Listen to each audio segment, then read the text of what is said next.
혹시 이런 경험 있으세요? 해야 할 일이 산더미처럼 쌓여 있는데 손 하나 까딱 못하고 미루기만 했던 적. 잘하고 싶은 마음은 굴뚝 같은데 좋은 성과를 못 낼까봐 아예 시작조차 못했던 적. 혹시 이거 내 얘긴데? 라는 생각이 든다면 끝까지 함께 해주세요. 완벽주의는 높은 목표와 완벽한 결과를 추구하죠. 하지만 때때로 이 완벽주의가 우리를 게으르고 무기력하게 만들죠. 내가 이걸 시작하면 잘할 수 있을까? 완벽하게 해내지 못하면 아무 의미가 없잖아. 이런 생각들이 쌓이고 쌓여서 결국 시작조차 하지 못하고 미루게 되죠. 그렇다면 완벽주의자는 왜 무기력해질까요? 첫 번째, 실패가 두려워서. 완벽주의자는 실패를 단순한 과정이 아니라 자신이 부족하다는 것처럼 받아들이는 경우가 많죠. 이거 시작했다가 잘 안 되면 어떡하지? 사람들이 내 결과물을 보고 실망하면 어쩌지? 이런 두려움 때문에 아예 도전 자체를 피하게 되죠. 예를 들어 이건 제 얘긴데요.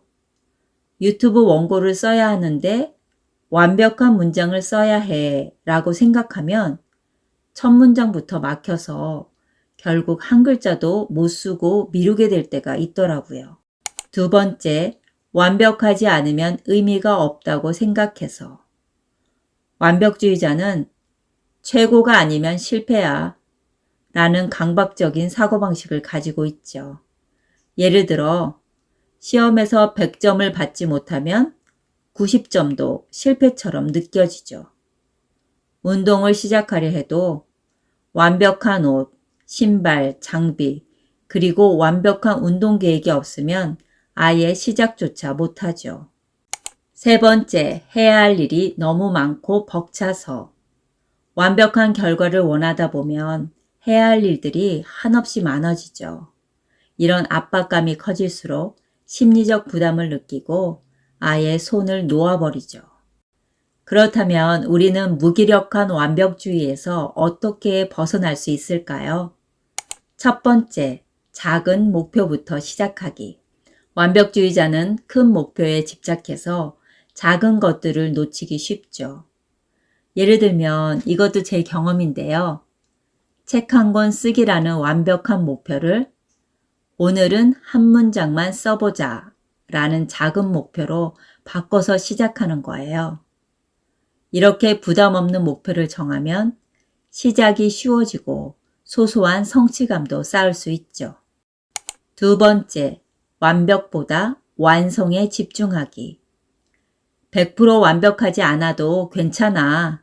일단 끝내는 것이 더 중요해. 결과물이 부족하다고 느껴져도 완성했다는 사실 자체가 내가 성장하고 있다는 증거죠. 세 번째, 실패를 배우는 과정으로 바라보기. 완벽주의자는 실패를 두려워하지만 우리는 실패 속에서만 얻을 수 있는 배움이 있죠. 실패하는 과정에서 이 방법은 안 되겠네. 다른 방법을 찾아야겠어. 라는 깨달음을 얻고 더 나은 방향으로 나아갈 수 있죠. 네 번째, 자기 비판 대신 자기 수용하기. 자신을 지나치게 비판하는 대신 스스로에게 이렇게 질문해 보세요. 왜 나는 이렇게 높은 기준을 세우고 있을까? 이 정도면 충분히 잘하고 있는 게 아닐까? 다섯 번째, 도움을 요청하기. 무기력함이 계속될 때는 주변에 도움을 요청하세요. 혼자 모든 걸 해결하려 하지 말고 신뢰할 수 있는 사람과 힘든 감정을 나누어 보세요. 완벽주의는 때로 우리를 성장시키지만 무기력이라는 덫에 빠지게도 만들죠. 저 역시 과거에는 완벽하지 않으면 시작조차 하지 못하는 습관이 있었는데요. 그런데 이제는 완벽보다 중요한 것은 꾸준히 앞으로 나아가는 것이라는 걸 깊이 깨달았어요.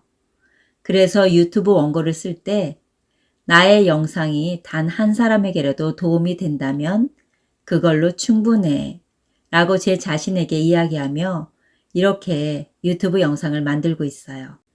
완벽하지 않아도 괜찮아. 작은 성취를 이루며 앞으로 한 발자국씩 나아가면 돼. 오늘 영상이 도움이 되셨다면 구독과 좋아요, 알림 설정 부탁드릴게요. 끝까지 시청해 주셔서 감사합니다.